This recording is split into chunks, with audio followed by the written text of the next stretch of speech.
Hello guys. Hello hello hello. हाँ। Hello guys, आवाज आ रही है मेरी? हाँ। मुझे बताओ, यहाँ तक मैंने जो भी कुछ बताया आपको समझ आया क्या?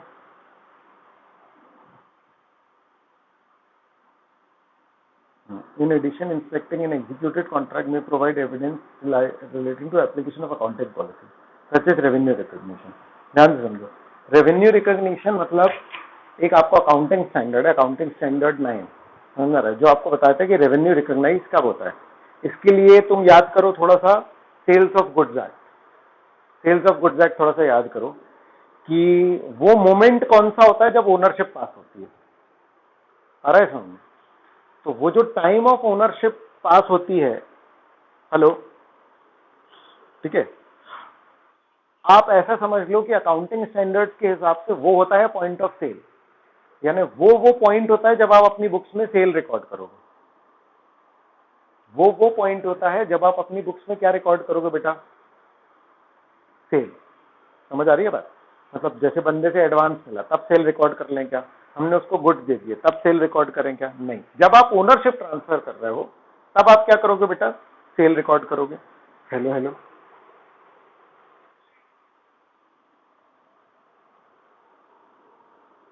समझ आया ना? है ना? तो ये मैंने अभी बताया तुमको सिर्फ कि revenue recognition as a policy क्या है, ठीक है ना? अब समझना, ठीक है, कि रेवेन्यू रिकॉग्निशन की पॉलिसी उन लोगों ने कैसे एग्जीक्यूट की है, मतलब उसको सही से निभाया है नहीं निभाया है। समझ में आ रही है बात? इसको मैं कैसे चेक करूंगा कि इन लोगों ने इस साल में कोई एक कॉन्ट्रैक्ट किया होगा। Hello hello hello. और उस कॉन्ट्रैक्ट का इन लोगों ने क्या किया होगा बेटा? रेवेन्यू रिकॉग्नाइज किया होगा। आ रहा है समझ में? उस कॉन्ट्रैक्ट का क्या किया होगा इन लोगों ने? रेवेन्यू रिकॉग्नाइज किया होगा। समझ में आ रहा है? तो क्या होगा? उस कॉन्ट्रैक्ट का रेवेन्यू रिकॉग्नाइज कैसे किया वो मैं कॉन्ट्रैक्ट के बेसिस पे देखूंगा। वो रेवेन्यू रिकॉग्निशन कैसे किया मैं किस बेसिस पे देखूंगा बेटा? कॉन्ट्रैक्ट के बेसिस पे। इससे मुझे मतलब उसका ये है इंस्पेक्शन का पार्ट, मतलब ये इंस्पेक्शन से मैं ये भी पता लगा सकता हूँ। Hello hello hello. आया बेटा इन एडिशन वाला पॉइंट समझ में? है ना? ठीक है ना? कि भैया रेवेन्यू रिकॉग्निशन की पॉलिसी ये लोग सही से निभा रहे हैं कि नहीं, क्योंकि जैसे पॉलिसी बना ली इन लोगों ने लेकिन निभा रहे नहीं रहे तो, है ना? ठीक है ना? अब देखो फिर इंस्पेक्शन। हाँ हाँ बोलो। अरे वो कह रहा है कि कई बार ओनरशिप और वैल्यू पता नहीं लगेगी। नॉर्मली मेरे को डॉक्यूमेंट्स के इंस्पेक्शन से ओनरशिप वैल्यू पता लग जाती है। देखो पॉइंट फोकस करो। वो कह रहा है कि भैया इंस्पेक्शन एक प्रोसीजर है, इंस्पेक्शन एक प्रोसीजर है। ऑडिटर बड़े सारे प्रोसीजर लगाता है। समझ में आ रही है बात? तो इंस्पेक्शन कैसा प्रोसीजर है? इंस्पेक्शन वर्ड सबसे बेसिक वर्ड हो गया चेकिंग। समझ में आ रहा है? तो चेकिंग वो डॉक्यूमेंट्स की करता है, टैंजिबल असेट्स की करता है। समझ में आ रहा है? फिर वो बोलते बोलते बोल रहा है कि कई बार ओनरशिप और वैल्यू का उतना पक्का पता नहीं लगता इंस्पेक्शन से। समझ आया क्या बोला मैंने?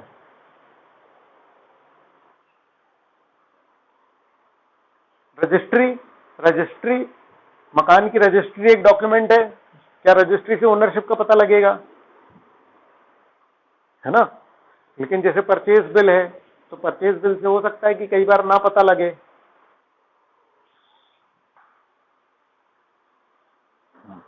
तो वो कह रहा है नॉर्मली पता लगता है लेकिन कई बार ऐसा भी हो सकता है कि ना पता लगे। ये वाली बात है ना? ठीक है।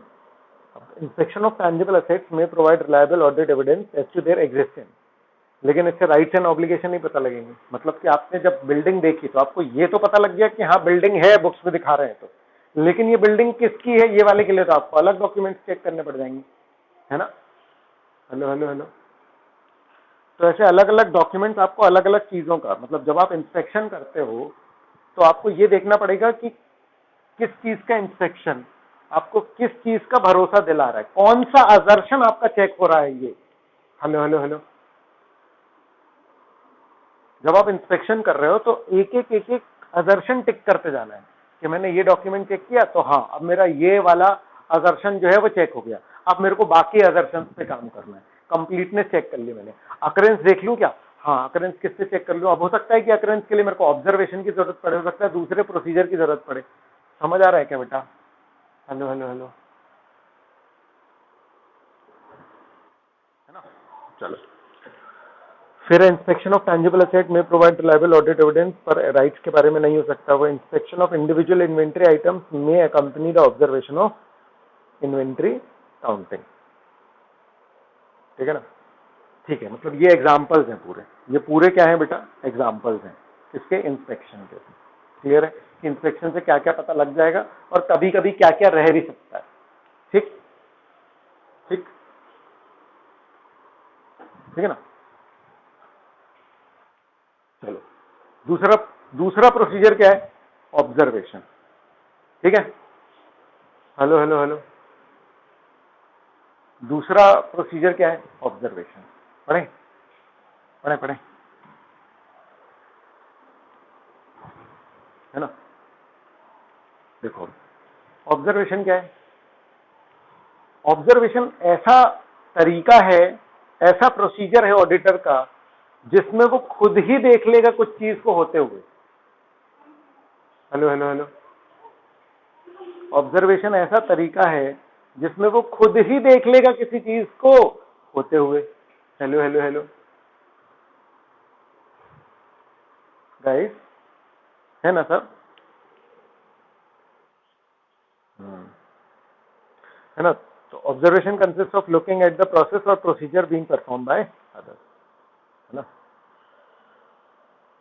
तो लुकिंग एट द प्रोसेस और प्रोसीजर बीइंग परफॉर्म्ड, लोग परफॉर्म कर रहे हैं, मैं देख रहा हूं। क्लियर है गाइस?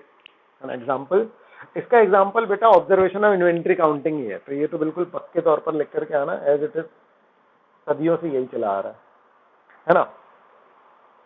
बाकी इसका बहुत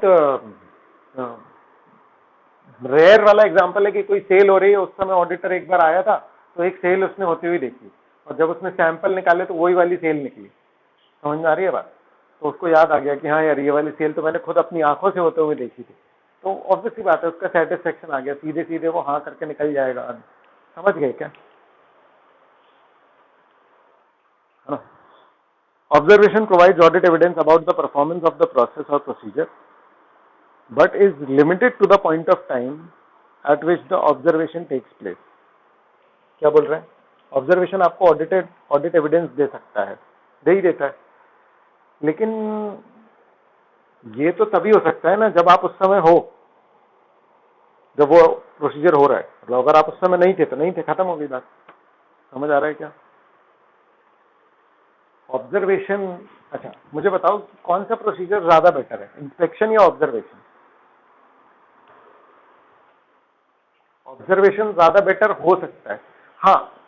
नहीं, ऑब्जर्वेशन ज्यादा बेटर हो सकता है क्योंकि विजुअल एविडेंस दे रहा है ये आपको। समझ आ रहा है? ये तो बहुत डायरेक्ट एविडेंस है। हाँ कुछ ऐसे आइटम्स हो सकते हैं जिसमें कि फिर इंस्पेक्शन ज्यादा बेटर हो, तो लेकिन समझो, मतलब यहाँ पर अपन ये तय नहीं कर रहे हैं, कोई ये डिबेटेबल नहीं है कि कौन सा ज्यादा बेटर है, लेकिन इन जनरल समझ आ रहा है, कोई चीज होते हुए खुद देख लो तो वो ऑटोमेटिकली ज्यादा बेटर एविडेंस मिल जाता है। ठीक है ना? चलो उसके बाद फिर क्या बोल रहे हो? एक्सटर्नल कंफर्मेशन, ये भी एक ऑडिट प्रोसीजर है और ये बहुत सिंपल है, और इसका इसका भी एग्जांपल सीधे सीधे अगर तुम देखोगे तो इसका एग्जांपल डेटर्स लिख करके आना, कि डेटर्स से जो अमाउंट का मैं कंफर्मेशन ले रहा हूं वो मेरा क्या है? प्रोसीजर।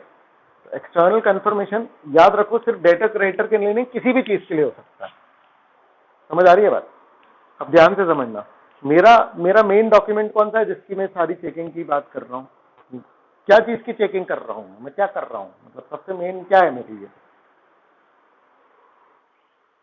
बहुत बढ़िया, बहुत बढ़िया, सुन रहा, यही सुनना चाह रहा था मैं। Financial statements. अब फाइनेंशियल स्टेटमेंट्स की चेकिंग के लिए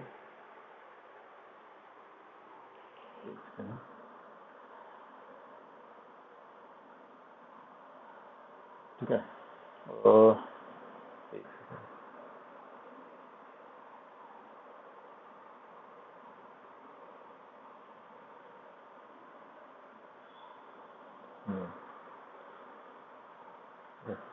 तो याद रखना मेरे को हर चीज किससे रिलेट करनी है बेटा, फाइनेंशियल स्टेटमेंट से। तो जब मैं कंफर्मेशन ले रहा हूं मेरे जो भी प्रोसीजर हैं वो किस तरफ जाएंगे, अल्टीमेटली फाइनेंशियल स्टेटमेंट में जो अमाउंट है उनका उनकी चेकिंग के पॉइंट ऑफ व्यू से।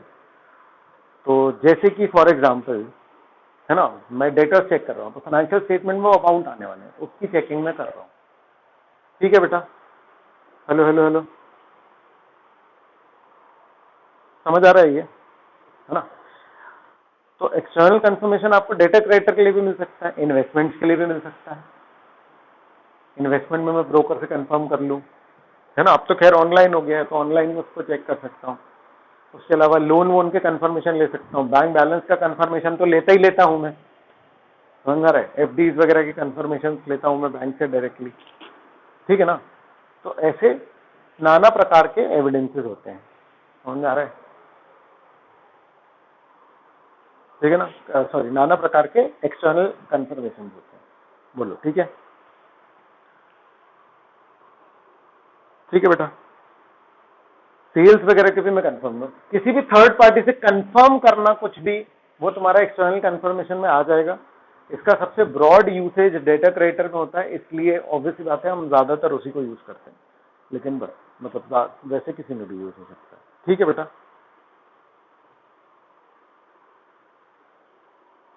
है ना।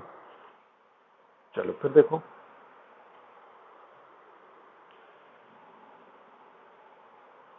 external confirmation procedure also used to obtain audit evidence about the absence of certain condition, the absence of side agreement that may influence the revenue recognition। ठीक है, मतलब ठीक है ना यार, ये तो ऐसा हो गया कि भैया ऑफर जो है कुछ करने का भी हो सकता है और कुछ ना करने का भी हो सकता है, तो ठीक है कोई बात नहीं, है ना। फिर क्या बोल रहे हैं आगे,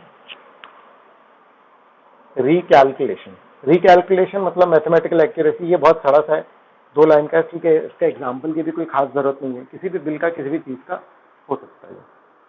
फिर क्या है, री परफॉर्मेंस, हेलो हेलो हेलो, फिर क्या है, री परफॉर्मेंस, है ना। री परफॉर्मेंस में एग्जांपल देखो, इसमें ये वही दिया हुआ है, रिकंसिलेशन ऑफ बैंक स्टेटमेंट, ये भी वही यूनिवर्सल एग्जांपल टाइप का है। Hello guys, hello hello hello guys,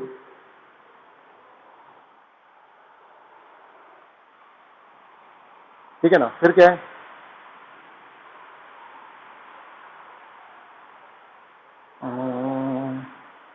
analytical procedure. अच्छा, एनालिटिकल प्रोसीजर को ये ऐसा पर्टिकुलर प्रोसीजर नहीं है जिसको डिफाइन कर पाए, यानी इंस्पेक्शन ऑब्जर्वेशन जैसा कुछ नहीं है ये, समझ आ रहा है क्या बोल रहा हूँ। ये ऐसा नहीं है कि जैसे इंस्पेक्शन बोल दिया, ऑब्जर्वेशन बोल दिया, ये ऐसा नहीं है मतलब, ठीक है। तो एनालिटिकल प्रोसीजर को सिंपल भाषा में, बहुत ही सिंपल भाषा में अगर मैं बोलूँ ना, तो अपन पता है इसको क्या बोलेंगे, इसको अपन बोलेंगे कि दिमाग लगाना, समझ रहा है। रेशो एनालिसिस कह सकते हो, कंपैरिजन कह सकते हो। तो मैं अलग अलग क्या करूंगा, अलग अलग चीजों के रिलेशन एस्टैब्लिश करूंगा, जिससे कि मैं अंदाजा लगाऊंगा कि भैया ये बातें जो हैं वो सच्ची हैं कि झूठी हैं, समझ आ रही है बात, कि इन लोगों ने इतनी सेल दिखा रखी है। ये analytical procedure generally overall level पर होता है, ओवरऑल लेजर लेवल पर हो जाएगा ये। जैसे कि फॉर एग्जांपल इतनी इतनी सेल है, उसके हिसाब से तो परचेज इतनी इतनी के आसपास होनी चाहिए, ये तो बहुत ही ज्यादा या बहुत ही कम दिख रही है। ये हो गया मेरा एनालिटिकल प्रोसीजर, दिमाग लगाना। याद रखना इसमें मेनली क्या होगा, कंपैरिजन और वो देखो, उसमें नीचे लिखा भी है, students are advise to refer chapter 8 analytical procedure, तो अपन पढ़ेंगे, स्टैंडर्ड है पूरा, ऐसे 520 मैंने बता दिया आपको पहले भी, ठीक है ना। तो अभी जेनरिक अपन पढ़ रहे हैं। It consist of evaluation of financial information made by the study of plausible relationships among the financial and non-financial data। तो इसमें ये सबसे मेन है, ये बात, क्या बात, ये बात समझ आ रही है बात, कि फाइनेंशियल और नॉन फाइनेंशियल डेटा के बीच का जो रिलेशनशिप है वो अपन एनालिटिकल प्रोसीजर्स में देखेंगे।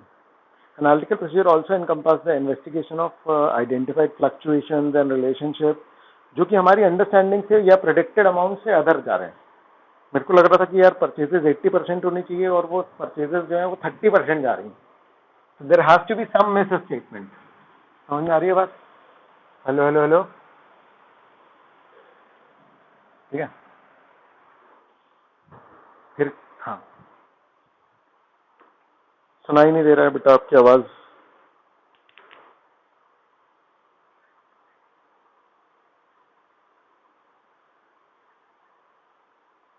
बेटा मेरे को कुछ समझ नहीं आ रहा, किसी और को समझ में आया तो मुझे बताएगा प्लीज मुझे। कोई एक लो, या तो सब बोलेंगे या सब चुप हो जाएंगे। हाँ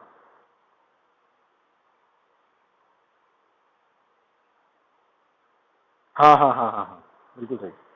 हाँ ठीक है। हाँ हाँ ऑब्वियस बात है। रेशियोज कितने, हर रेशियो क्या बताता है? दो फाइनेंशियल डेटा के बीच में रिलेशन, सिंपल है ना। ठीक है। और फिर इंक्वायरी, तो इंक्वायरी तो पूछताछ है। अब तुम पूछताछ जाकर के वर्कर लेवल पर कराओ, मैनेजमेंट लेवल पर कराओ, कहीं से भी करके आओ, समझ आ रहा है। तो इंक्वायरी का कोई और छोर नहीं है। इंक्वायरी जब तुम पूछोगे कुछ तो कुछ ना कुछ बंदा बताएगा, उससे तुमको विश्वास होगा या नहीं होगा, ऑब्वियस सी बात है। क्लियर है क्या बेटा?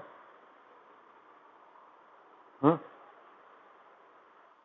ना। तो इसको तो सिंपली रीड कर सकते हो, कोई दिक्कत नहीं है।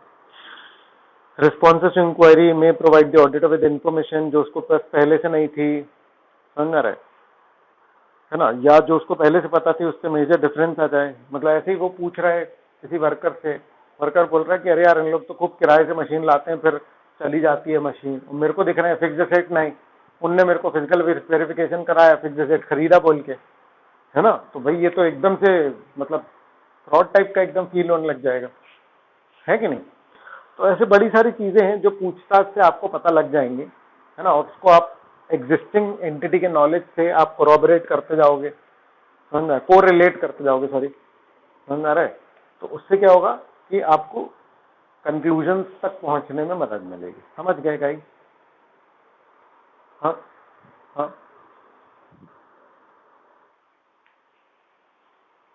है ना। चलो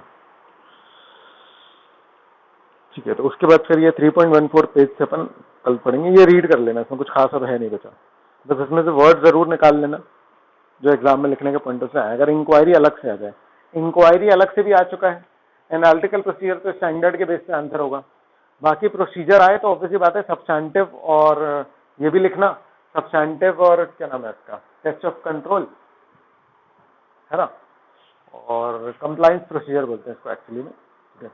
तो ये लिखना, और फिर ये 6 पॉइंट्स भी लिखना, 7 पॉइंट्स जितने भी है। ठीक है।